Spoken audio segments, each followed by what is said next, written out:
Good morning, students. Welcome to our new session of chapter 6. In the last lesson, in the last video, we have seen some important life process in our body. Life process is the body maintenance process and it is compulsory for the metabolic process in our body.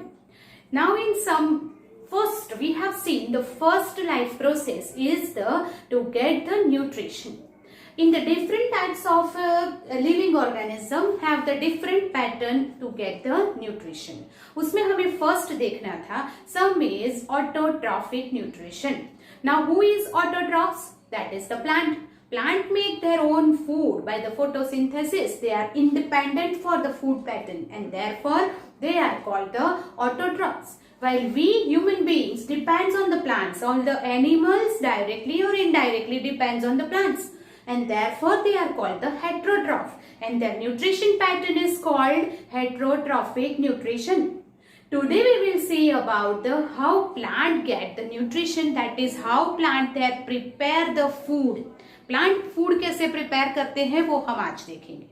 So we can see that plant has autotrophic nutrition. Autotrophic nutrition मतलब they prepare their food of their own in the presence of sunlight by the process of photosynthesis by using the chlorophyll present in it. This process of preparing food is called photosynthesis. जो आपने अब तक पढ़ा हुआ है, you know that. और वो कहाँ होता है, कैसे होता है, that we will learn in this lesson. So here is the chemical equation of the process of photosynthesis. So carbon dioxide, the plant get carbon dioxide from the air. It get water from the soil. Then carbon dioxide and water की use करके in the presence of sunlight, it is most important. Without sunlight, photosynthesis cannot occur. By using the chlorophyll, with the help of chlorophyll. We do not have chlorophyll, animals do not have chlorophyll, so that animals cannot prepare their own food, cannot perform photosynthesis. So chlorophyll is most important ingredients. So here by using the chlorophyll in the presence of sunlight, that carbon dioxide and water को मिला के the plant prepare the food in the form of glucose. Oxygen is released and water is evaporated. Water transpiration होता है. So that this is the 6 CO2. It is balance equation. So 6 CO2 plus 12 H2O in the presence of sunlight and used chlorophyll. C6H12O6 plus 6O2 plus 6H2O is the balanced chemical equation of the process of photosynthesis. वो 2 marks में पूछते हैं, right? And also 1 mark question, the molecular formula of glucose. Plant make their own food in the form of glucose. वो आप याद रखेंगे. You understand that? So this is the whole process, the ultimate product of the photosynthesis. अब ये कैसे बनता है? So there are the main 3 steps of the photosynthesis. First step is during the photosynthesis, पहला step है absorption of light energy by the chlorophyll. So chlorophyll have a tendency to trap the energy from the sunlight. मैंने आपको पहले ही बताया कि we do not have the chlorophyll and so that we cannot direct energy from the sunlight. हम sunlight से energy नहीं ले सकते क्योंकि वो क्लोरोफिल लेता है. So plant can trap the energy from the sunlight. जो क्लोरोफिल वाला सेल है, if you see the plant in a microscope, अगर उसका ट्रांजैक्शन लेंगे आप, दैट इज क्या कि उसका स्मॉल पार्ट देख के उसके प्लांट के सेल को if you see in the microscope तो आपको दिखाई देगा कि सेल के अंदर क्लोरोप्लास्ट करके एक ऑर्गेनल है. That chloroplast contain chlorophyll. वो ग्रीन ऑर्गेनल में क्लोरोफिल होता है. That chlorophyll absorb the energy from the sunlight during the day time. Day time में वो सनलाइट में से एनर्जी ट्रैप करता है. Then conversion of light energy to chemical energy and splitting of water molecules into the hydrogen and oxygen. फिर वो light energy में से केमिकल एनर्जी में कन्वर्ट होना, that is the process of photosynthesis. अब वो कैसे होता है, कहाँ होता है? So if you will take science in 11th, then you can learn in detail. Otherwise, here our portion, you just keep in mind, first chlorophyll absorb the energy, then this energy from the sunlight is converted, this is solar energy, that is converted to the chemical energy by the cell. Cell के अंदर वो chemical energy बनती है.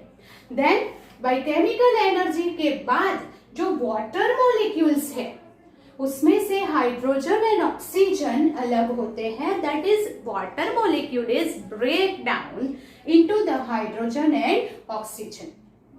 Then reduction of carbon dioxide, ये जो carbon dioxide reduction मतलब क्या, उसमें से ऑक्सीजन दूर होना, तो उसमें से ऑक्सीजन निकल के कार्बोहाइड्रेट बनता है, दैट कार्बोहाइड्रेट इज ग्लूकोज। वो कार्बोहाइड्रेट ग्लूकोज के फॉर्म में प्लांट में स्टोर होता है। So here is the 3 steps of photosynthesis, you just have to keep in mind. But ये तीनों स्टेप में स्टार्टिंग में ही क्या चाहिए, क्लोरोफिल, एंड जिसके पास जो प्लांट में क्लोरोफिल है that can perform the photosynthesis. If chlorophyll is not there, it is essential for the photosynthesis. So without that we cannot do the process of photosynthesis. All this is the 3 steps of the photosynthesis. Now we'll go ahead that in this process, from where and how plant get carbon dioxide and water. तो पहले बात करते हैं carbon dioxide की। How this plant get carbon dioxide from air? Plant में ऐसा क्या है, जैसे our breathing system से हम we take the oxygen in our body, तो प्लांट के पास क्या है जिसमें से वो ऑक्सीजन एब्सॉर्ब करता है और कार्बन डाइऑक्साइड को ट्रांसफर करता है। We know that on the surface of the leaf here is the pores are present over the surface of the leaf, and that pores are called stomata. We all knows that stomata present on the leaf is more.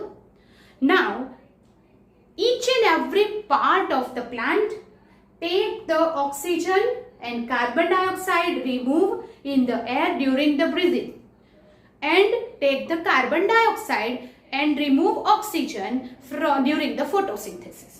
समझ में आ रहा है? Photosynthesis में plant क्या करता है, carbon dioxide लेता है एंड ऑक्सीजन रिलीज करता है। ब्रीदिंग में ऑक्सीजन लेता है एंड कार्बन डाइऑक्साइड रिलीज करता है। This both the process is done by the each and every part of the plant. Stem भी करता है, रूट भी करता है, लीव्स भी करते हैं, but more carbon dioxide and oxygen transferred by the leaves. Leaves के ऊपर stomata is more and therefore leaves के ऊपर से ये ट्रांसफर ऑफ गैसेस मोर होते हैं। व्हाई? बिकॉज स्टोमाटा यहाँ पे ज्यादा है। ग्रीन प्लांट के स्टेम के ऊपर भी स्टोमाटा है, ग्रीन स्टेम जो होता है उसके ऊपर भी स्टोमाटा होते हैं एंड वहां से भी ट्रांसफर होता है, पर वहां पे कम होते हैं। लीव्स के ऊपर stomata is more and therefore more gas is transfer from the leaf. अभी स्टोमाटा की वजह से कैसे होता है, तो for that we have to understand the structure of stomata, कि स्टोमाटा कैसा है, right? So that now this is the structure of stomata. Now stomata का स्ट्रक्चर कैसा है? पहले तो whenever the root absorb the water from the soil, वो root में से कहां तक, पूरे प्लांट में ट्रांसफर होता है। Root gives the water to the whole plant, therefore वो प्लांट से कहां जाएगा, पूरा रूट से कहां जाएगा, लीफ तक। लीफ में जो स्टोमाटा प्रेजेंट है, वो स्टोमाटा में यहाँ दिस इज द स्ट्रक्चर। तो ये जो गार्ड सेल है, ये गार्ड सेल है, ये दो और ये दो, ये गार्ड सेल की वजह से ही स्टोमाटा के जो पोर्स है वो क्या होते हैं, close and open, like this, open close ऐसे होते हैं। अब ये जब रूट से वाटर एब्सॉर्ब होके लीफ तक आएगा तो वो गार्ड सेल में एब्सॉर्ब होगा। जब गार्ड सेल में वाटर पूरा भर जाता है, देन इट स्वेल मतलब वो फूल जाता है, देन इट स्वेल्स अप, और जब वो स्वेल्स अप मतलब फूल जाता है तब क्या होगा, it is open.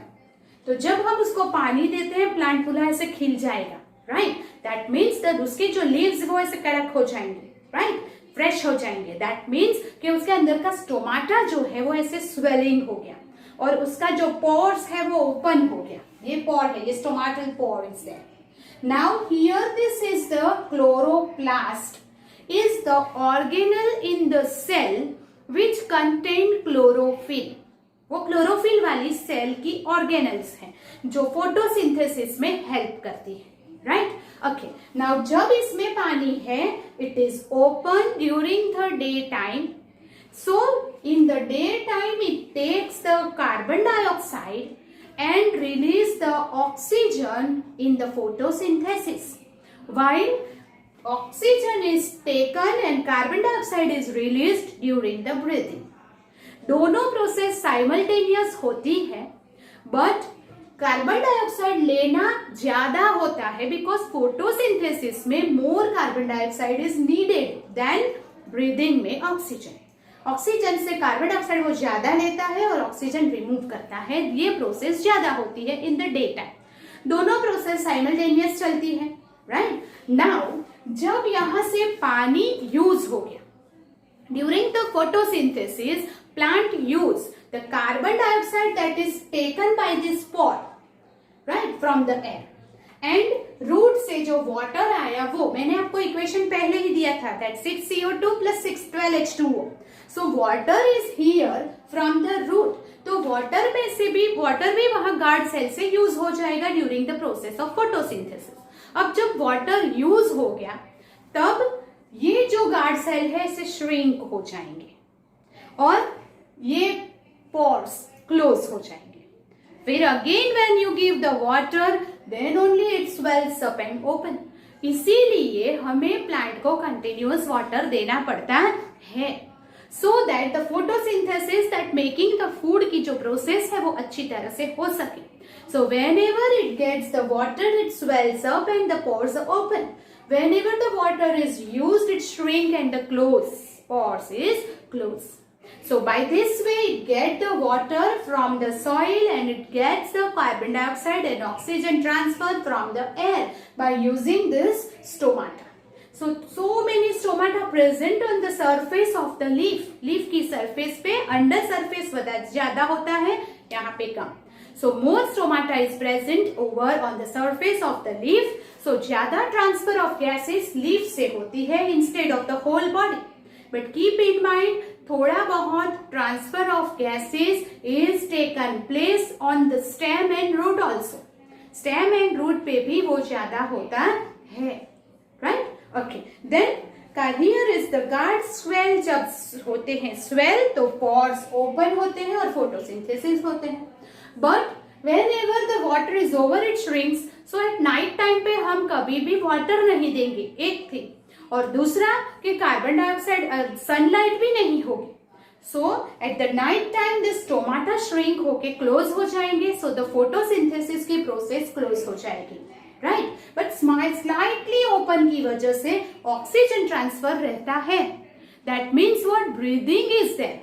Day time में that breathing and photosynthesis both is doing simultaneously। so oxygen and carbon dioxide balance रहता है। but at the night time only breathing takes place because sunlight is not present over that and therefore breathing ही होता है। तो वो इसी तरह जैसे हम करते हैं, it takes the oxygen and give out the carbon dioxide। सो रात के समय में पेड़ के नीचे नहीं सोना चाहिए बिकॉज ऑक्सीजन लेता है और कार्बन डाइऑक्साइड रिमूव होता है। So more carbon dioxide amount is there below the plant tree. You understand that? So that here is the function of stomata. 2 marks में the diagram of stomata and explain its working and structure, ऐसे question होता है।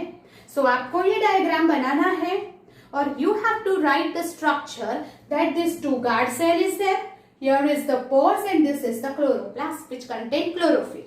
When you give water, this guard cell swells up and the pores becomes open. When the water is used, it shrink and then the pores get closed, right? So by using this guard cells, it can be open and close and get the carbon dioxide and give out the oxygen from this pore.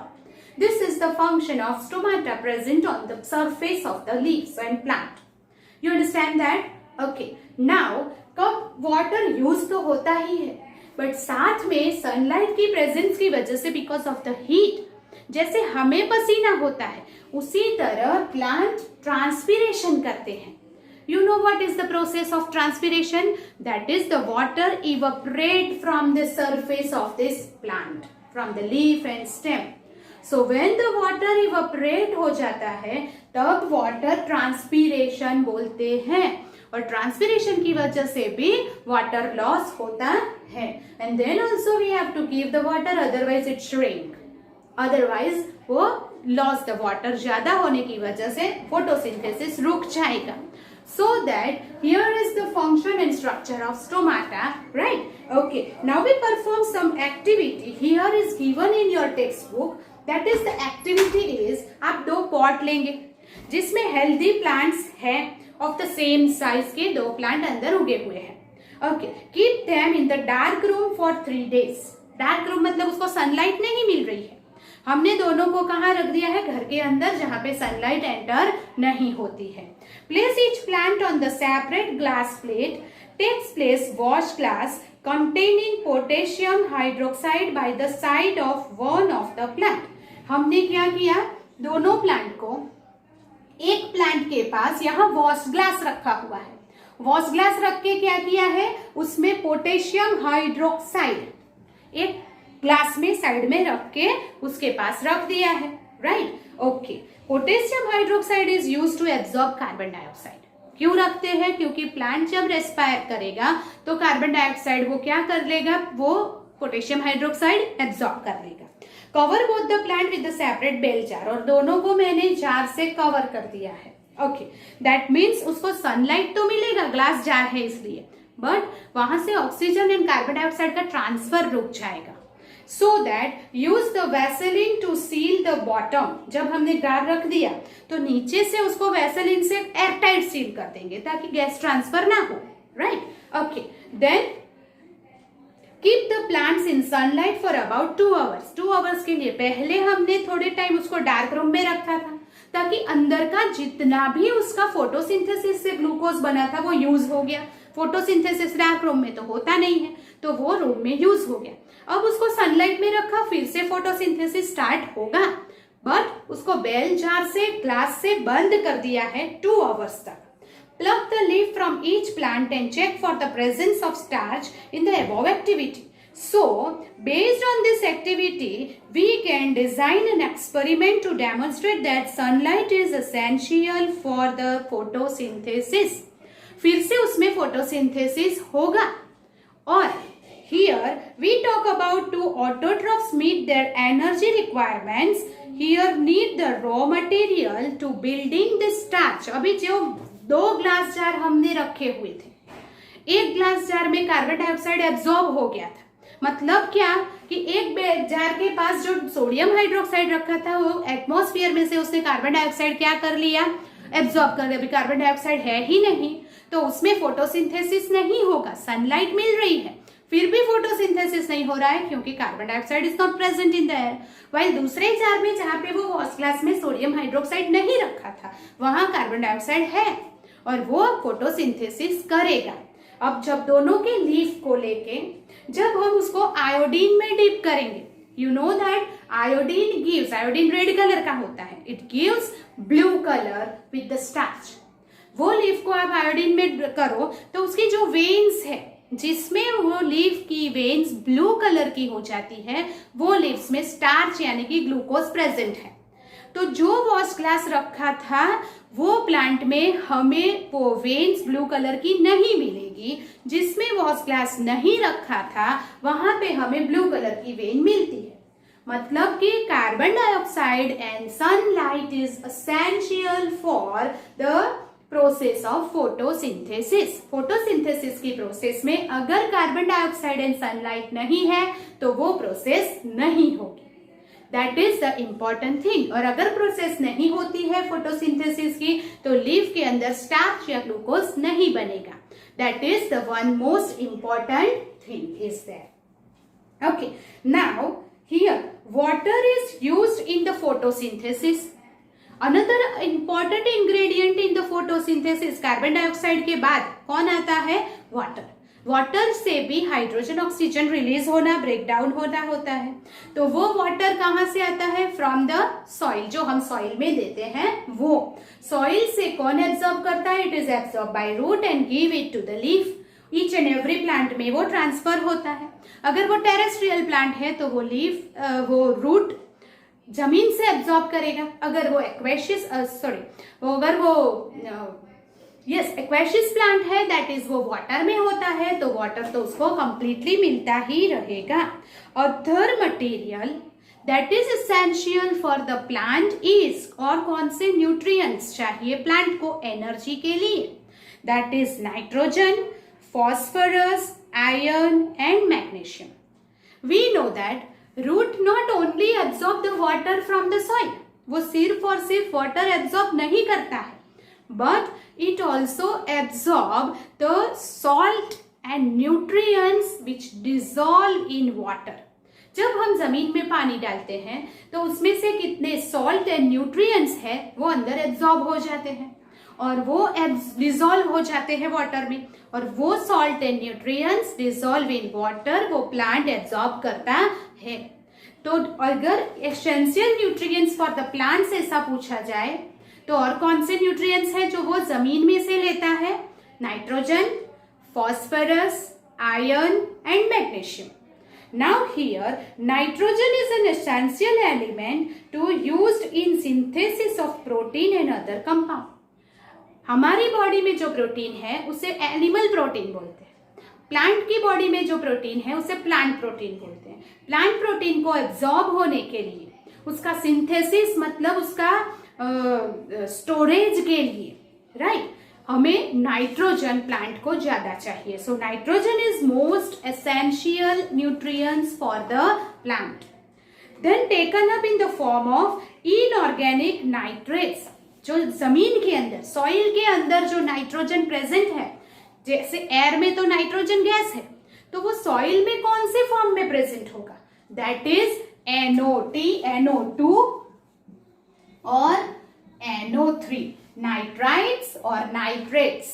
This is called nitrites and this is called nitrates. या तो nitrites या nitrate के form में वो soil में present होता है, जो dissolve in water and then absorb by the plant. That nitrogen the plant can use. और ये जो है nitrite and nitrate, you know कैसे बनता है? The bacteria present in the soil, that is called useful bacteria. जैसे हमने nitrogen cycle पढ़ा हुआ था, दैट नाइट्रोजन साइकिल मतलब एयर में से नाइट्रोजन को जमीन में नाइट्राइट्स या नाइट्रोजन के फॉर्म में स्टोर कौन करता है? That is nitrifying bacteria. And that nitrifying bacteria is useful bacteria which store the nitrates and nitrites in the form of nitrogen forms in the soil, और वो फिर प्लांट यूज करता है। सो इस तरह से प्लांट को hydrogen, that water and dissolved nutrients get from the soil, oxygen and carbon dioxide get from the air by the stomata present on the surface.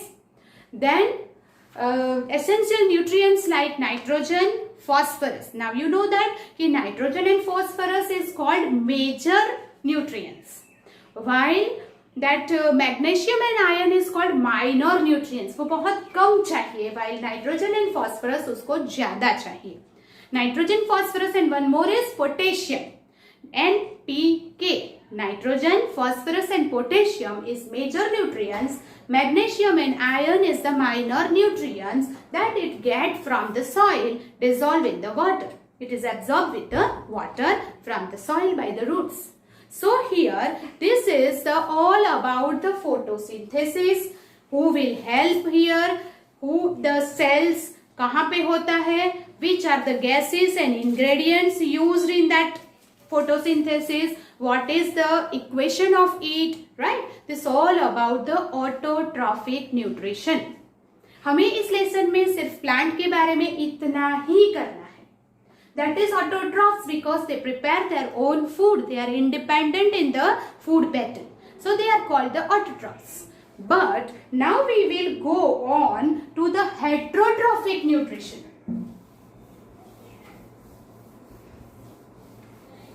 The next is heterotrophic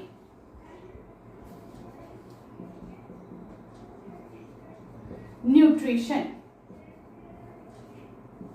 Heterotrophic मतलब क्या? पहले तो you know that what is autotroph and what is heterotroph. Autotrophic that is independent. They make their own food by using the photosynthesis. Now heterotrophic is what? That depends on the other plants and animals for their food pattern, for their nutrition. Their pattern of nutrition is called heterotrophic nutrition and the animals are called heterotrophs. They are called the heterotrophs, right? Okay, whether the food source is stationary, एक जगह पे है, like animals eat the grass. तो grass तो stationery है, एक ही जगह पे से खाना पड़ेगा उसको, राइट? और mobile, like the wild animals get hunted. Wild animals क्या करते हैं? हंटिंग करते हैं. तो उनका जो फूड मटेरियल है वो मोबाइल है. एक जगह से दूसरी जगह पे they have to go for search and then they get the food. So they is the such plants को जो खाते हैं वो है स्टेबल फूड और ये जो है वो है mobile food, that is movement करते हैं. So here there is a range of strategies by which the food is taken in and used by the organism. Some organisms break down the food material outside the body and then absorb it. Example, fungus on bread and mold. Like microorganisms जो है, microorganism क्या करते हैं? हमारे जो food है, जो stele food पे फंगस हो जाती है, that is the most common example. Stele food जो है लाइक वासी ब्रेड है, उसके ऊपर जब फंगस हो जाती है तो वो क्या करते हैं? वो फूड को break down into some simpler substance and then absorb the nutrients from that. मतलब कि फंगस जो है उसकी बॉडी के बाहर ही फूड को पहले break down into the simple substance and then absorb it. But some animals like not only the fungus, you know the mushroom, right? Some bacteria जो डिकम्पोजिशन करते हैं. डिकम्पोज करना मतलब क्या करना? दैट जो भी सब्सटेंस है उसको break down into the simpler substance and then absorb the nutrients from that. वो उनकी बॉडी के बाहर ब्रेक डाउन होता है और फिर वो सिंपल सब्सटेंस को एब्जॉर्ब कर लेते हैं. That is all micro organism. वो माइक्रो ऑर्गेनिज्म की बात हो गई. While what can be taken and broken depends on the body design. Some other organism derive nutrition from the plant or animal without killing them. जैसे कि parasitic nutritive strategy is used by wide variety of organism. You know that what is parasite? वो दूसरों की body पर रहते हैं और दूसरों की बॉडी में से वो क्या करते हैं? न्यूट्रिएंट्स ले लेते हैं without killing them. Not the wild animal. Wild animal kill that, right? Hunt करते हैं, उसका किलिंग कर देते हैं. बट यू नो दैट अमरबेल, इट इज अमरबेल इज कॉल्ड कुस्कुट्टा. आपने येलो कलर की बेल देखी है तो वो कई प्लांट के ऊपर होते हैं, वो अमरबेल बोलते हैं या कुस्कुट्टा. येलो कलर की थ्रेड लाइक स्ट्रक्चर्स होते हैं और वो क्या करते हैं? द होस्ट प्लांट के ऊपर ऐसे उग जाती है. It do not have the leaves. Yellow colour है तो it do not have the chlorophyll और it do not have the roots. तो वो कोई भी काम कैसे करेंगे? क्लोरोफिल नहीं है, फोटोसिंथेसिस नहीं होगा. अगर रूट्स नहीं है, जमीन में से कोई न्यूट्रिएंट्स नहीं ले सकते. तो वो जो होस्ट प्लांट के ऊपर होते हैं उसी में से डायरेक्ट न्यूट्रिशंस ले लेते हैं और वो होस्ट प्लांट के सारे न्यूट्रिएंट्स जो उसने फोटोसिंथेसिस से बनाए हैं it is absorb by this अमरबेल एंड देयरफॉर होस्ट प्लांट धीरे धीरे सूख जाता है. फिर वो वहां से दूसरे पेड़ पे चली जाती है, राइट? कभी कभी अमरबेल भी सूख जाती है जब होस्ट प्लांट नहीं रहता. तो that is called the parasitic nutrition. Parasitic मतलब क्या? तो that it live on the host plant और the host animal.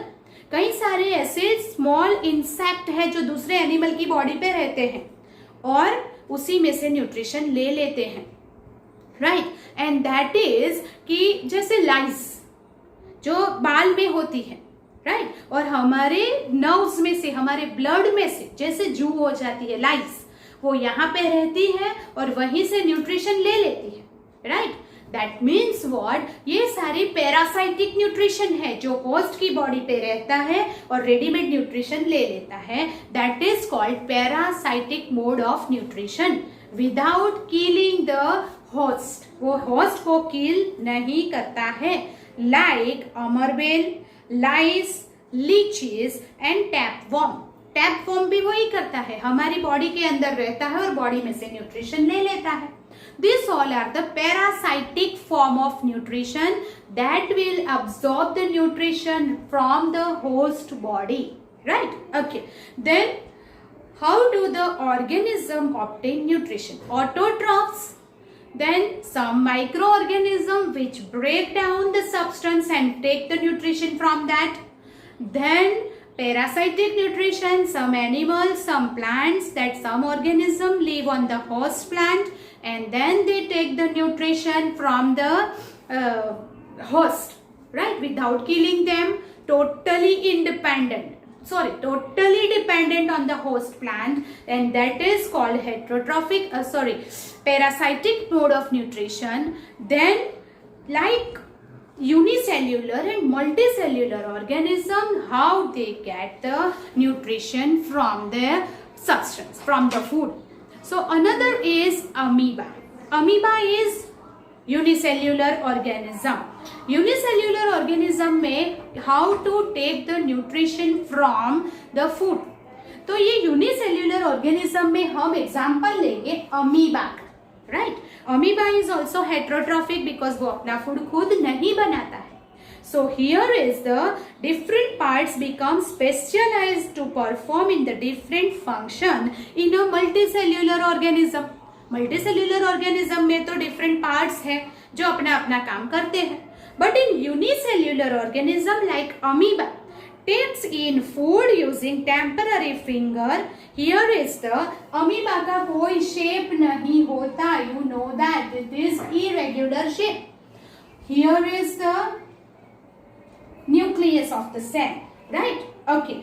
Then suppose कि ये है उसका cytoplasm, so it is living. ये amoeba है of any shape. You can draw it, right? Okay. अब जब उसके पास कोई food material आता है, suppose कि some microorganism or anything, तो कोई food material जब आता है तो वो क्या करता है? Then it like projection towards the food material. वो फूड मटेरियल के पास फिंगर लाइक प्रोजेक्शन, ये जो है it is called pseudopodia. Here the spelling is PSEUDO podia. Pseudopodia में P साइलेंट है, it is pseudopodia. Like finger like projection बनाता है उस तरफ जाने के लिए. हियर अमीबा जो है इट इज लाइक दिस, वो पानी में ऐसे तैरता रहता है. It is uneven shape, there is no fix shape in amoeba. अब जब उसको फूड दिखेगा like this, it will form like this pseudopodia. वो क्या करेगा? फूड की तरफ फिंगर लाइक प्रोजेक्शन को बढ़ाएगा. Right this, here is this, right. फिर धीरे धीरे वो उसके नजदीक जाके उसको ऐसे बंद कर देगा सूडोपोडिया को. तो like this, here is the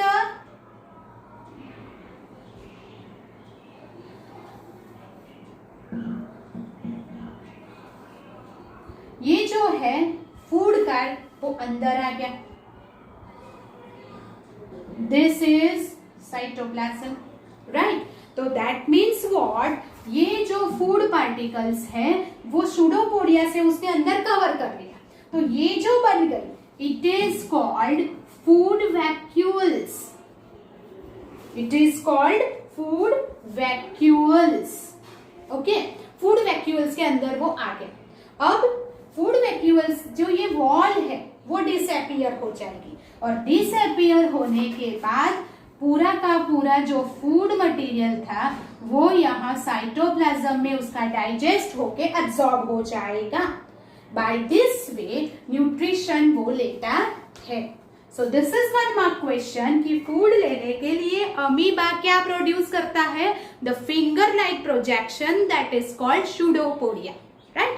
so here is finger like extension, वो एक्सटेंड करता है फूड की तरफ। Extension of cell surface which fuses over the food particles, वो food particles की तरफ जाता है। Particles performing food and forming the food vacuoles, और आगे जाके से बंद कर देता है and form the food vacuoles बनाता है। Inside the food vacuoles, complex substance are broken down. Here is the food. Digest होना मतलब क्या होना? The complex substance is broken down into the simpler substance and absorbed in the cytoplasm, और वो cytoplasm में absorb हो जाता है। फूड वैक्यूल की वॉल डिसअपियर हो जाती है। सो जितना भी उसका साइटोप्लाज्म में एब्जॉर्ब हुआ that is digested and the other material is thrown out from the cell, जिसे हम excrete करना कहते हैं। So बाकी का जो है वो excrete हो जाएगा। Then cell has definite shape and food is to be taken in the specific spot, right? तो ये जो सेल है इस तरह से तैरता रहता है और किसी स्पॉट पे से वो फूड ट्रैप कर लेता है। Food is moved in this spot by the movement of cilia whichever entire surface of the cell. Here is the another example of, this is amoeba. Now you know paramecium.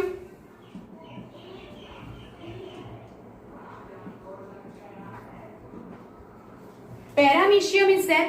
Paramecium का जो shape है is like this.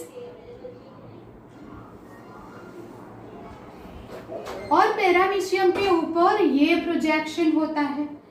Here is this and this is called cilia. ये cilia की वजह से move करता है, right? It was all that aquatic animals. वो पानी में तैरता रहेगा। Here is the cytoplasm and nucleus. That amoeba क्या करता है? Here this is called the cilia, और cilia की वजह से वो ऐसे पानी में तैरता है और वो ही फूड ट्रैप करने में, एब्जॉर्ब करने में उसका हेल्प करता है, राइट? ओके, यूग्लिना में भी इसी तरह cilia होता है, but we have to take this two example. So by this way, this is the nutrition in unicellular organism. It is heterotrophic nutrition in unicellular organism. This is unicellular organism, right? Like amoeba. ये 3 marks का question diagram के साथ आपको करना है। Explain the heterotrophic nutrition in unicellular organism by the example. That is, आपको example कौन सा लेना है? Amoeba का. You understand that? Okay.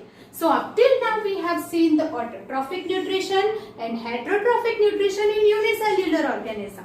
Now in the next lecture we will discuss about the digestive system of the human body, that is nutrition in human being, right? So till then you just read and go through the textbook thoroughly.